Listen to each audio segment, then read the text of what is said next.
کہتے ہیں کہ یہ اصل میں یہاں پر یہ فصل ہے نماز استخارہ کے بارے میں یہاں پر فرما رہے، کہتے ہیں نماز استخارہ اگر کار درپیش آید، کہ نماز استخارہ جو ہے نا اگر کوئی کام کارے، یہ کار ہی نہیں ہوگا، کار درپیش کوئی کام سامنے آ جائے، سنت است کے استخارہ کند، سنت ہے کہ وہ استخارہ کرے، مطلب یہ کہ خیر کو طلب کرے، وضو کند، وضو کرے، دو گانا نفل نماز گزارت، دو رکعت نفل نماز ادا کرے، و بعد دو گانا ایک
اچھا جی، کہتے ہیں نماز استخارہ اگر کار درپیش آمد،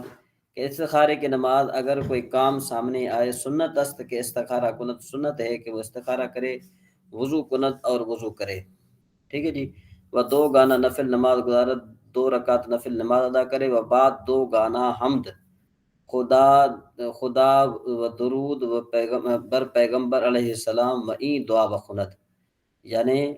کہ دو رکعت نفل نماز ادا کرنے کے بعد جو ہے وہ کیا کرے، اللہ تبارک و تعالیٰ کی حمد کرے، حضور نبی کریم صلی اللہ تعالیٰ علیہ وآلہ وسلم پر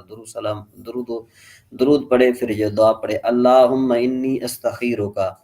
اے میرے اللہ بے شک میں آپ سے خیر طلب کرتا ہوں، بعلم کا آپ کے علم کے بسبب، وَأَسْتَقْدِرُكَ بِقُدْرَتِكَ اور آپ کی قدرت کے بسبب قدرت طلب کرتا ہوں، وَأَسْأَلُكَ مِن فَضْلِكَ اور میں سوال کرتا ہوں آپ کے فضل سے، فضل عظیم سے، فَإِنَّكَ تَقْدِرُ کہ بے شک آپ قادر ہیں، وَلَا أَقْدِرُ میں قادر نہیں ہوں، وَتَعْلَمُ آپ جانتے ہیں، وَلَا أَعْلَمُ میں نہیں جانتا، وَأَنْتَ عَلَّامُ الْغُیُوبِ اور آپ غیبوں کے جاننے والے ہیں۔ دیکھو نا یہاں پر علامت نہیں کہا گیا، دیکھو نا علام الغیوب کہا گیا، یہ علامہ اس میں مبالغہ کا صیغہ ہے، علام اس میں مبالغہ کا صیغہ ہے، ٹھیک ہے نا جی، جس طرح وہ کافی اس میں پیدا ہوا تھا، اعتراض پیدا ہوا تھا ہدایت نام میں، اللہم ان کنت تعلم، اے اللہ اگر آپ جانتے ہو، ان ھذا الامر خیر لی یہ معاملہ میرے لیے بہتر ہے، فی دینی میرے دین میں، او دنیا یا دنیا میں، یا میری دنیا میں، او عاقبت امری یا میرے عاقبت کے معاملے میں، فقدر ہو تو مجھے اس پر قدرت عطا فرما، یسر ہو میرے لیے آسان فرما، ثم بارک لی میرے لیے اس میں برکت عطا فرما، ان کنت تعلم اگر آپ جانتے ہو کہ یہ بے شک میرے لیے شر ہے میرے دین میں یا میری دنیا میں یا میری عاقبت آخرت کے معاملے میں، فصرف انی تو اس کو مجھ سے پھیر دو، وصرفنی عنہ مجھے اس سے پھیر دو، واقدر لی الخیر اور میرے لیے جو مجھے خیر پر قادر فرما دو، ہے سکان ثم ردینی بہی یہاں تک کہ مجھے پھر اس سے راضی بھی فرما دو۔ نماز توبہ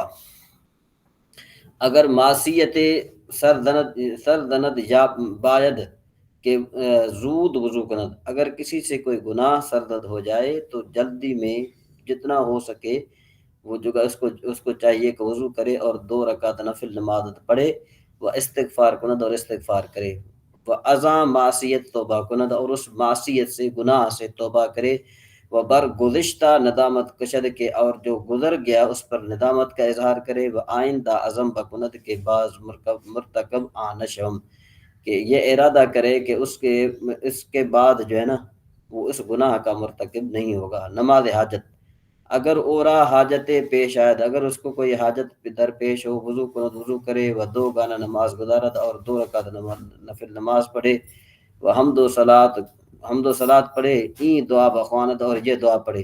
لا الہ الا اللہ الحکیم الکریم سبحان اللہ رب العرش العظیم، کہ یہ کوئی معبود نہیں ہے مگر وہی حکمت والا ہے، کریم ہے، پاک ہے وہ ذات، رب العرش العظیم ہے، ساری تعریفیں اللہ تبارک و تعالیٰ کے لیے ہیں۔ اسألک موجبات رحمتک، میں دعا کرتا ہوں آپ سے جو رحمت کے جو سبب ہیں، وہ عزائم مغفرت کا، جو مغفرت کے عزائم، اور غنیمت کا، من کل بر،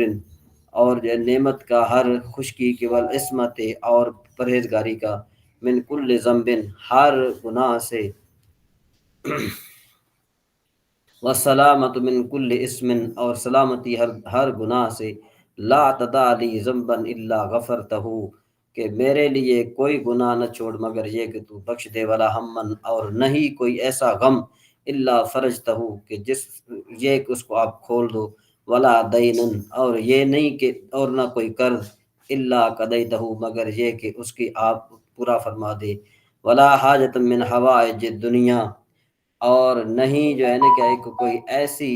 دنیا اور آخرت کی ضرورت میں سے کوئی ایک میرے لیے حاجت بھی نہ چلو، ہے یا اللہ کا ردن اللہ قضیتہا، یہ آپ کے لیے جو ہے نا کیا ہے کہ مگر یہ کہ میں وہ آپ کی رضا کے جو میں پورا کروں، یا ارحم الراحمین، سب سے زیادہ رحم کرنے والے۔ نماز تسبیح، صلاۃ تسبیح کیا ہے کہ برائے مغفرت جمیع ذنوب صغیرہ و کبیرہ، خطا و عمد، سر و علانیہ، در حدیث آمدہ، کہ نماز تسبیح کیا ہے کہ مغفرت سارے گناہ صغیرہ و کبیرہ گناہوں کی معافی کے لیے، جو اس نے گناہ سرن جان بوجھ کر کیے یا اعلانیہ کیے یا چھپا کر کیے۔ حدیث شریف میں آیا ہے کہ حضرت خود یعنی حضرت عباس رضی اللہ تعالیٰ عنہ سے روایت ہے کہ بھائی حضور نبی کریم صلی اللہ تعالیٰ علیہ وآلہ وسلم نے ان کو 4 رکعتیں سکھائی تھی، ہر رکعت بعد قرات، ہر رکعت میں قرات کے بعد 15 بار سبحان اللہ والحمد للہ ولا الہ الا اللہ اللہ اکبر پڑھے، اور رکوع میں 10 بار، قومے میں 10 بار، سجدے میں 10 بار، جلسے میں 10 بار اور دوسرے سجدے میں 10 بار، اور پھر جو ہے کیا ہے کہ پھر دوسرے سجدے میں 10 بار، پھر بیٹھے 10، پھر جو ہے نا کیا ہے بیٹھے 10 بار، پھر ہر رکعت میں یعنی 75 مرتبہ، اور 4 رکعت میں کتنے ہو جائیں گے؟ 300 بار ہو جائے پڑھے، اگر مقدور داشتہ باشد ای نماز، اگر اس کے قدرت میں ہے تو یہ نماز ہر روز پڑھے، وگرنہ تو ہفتے میں 1 بار پڑھے، ورنہ تو 1 ماہ میں 1 بار پڑھے، اور اگر نہیں تو 1 سال میں 1 بار پڑھے، اور اگر نہیں تو تمام عمر میں 1 بار ضرور پڑھے۔ بہتر آست کے در 4 رکعت اس مصبحات 400 خواند، کہتے ہیں بہتر یہ ہے کہ 4 رکعت جو 400 تکبیروں کے ساتھ پڑھے، وہ مصبحات 7 سورہ است، اور وہ مصبحہ کیا ہے یعنی 4 سورت، یہ مصبحات کا مطلب ہے کہ چاروں رکعت میں مصبحات پڑھے، یعنی چاروں رکعت میں سبح سے جو آیات شروع ہوتی ہیں وہ پڑھے، یعنی سورہ بنی اسرائیل، حدید، حشر، صف، جمعہ، تغابن ہے وغیرہ وغیرہ، ٹھیک ہے جی، اور اعلیٰ نماز کسوف سے انشاءاللہ تبارک و تعالیٰ جو ہم کل پڑھیں گے انشاءاللہ۔ جی، ماشاءاللہ یہ وہی باتیں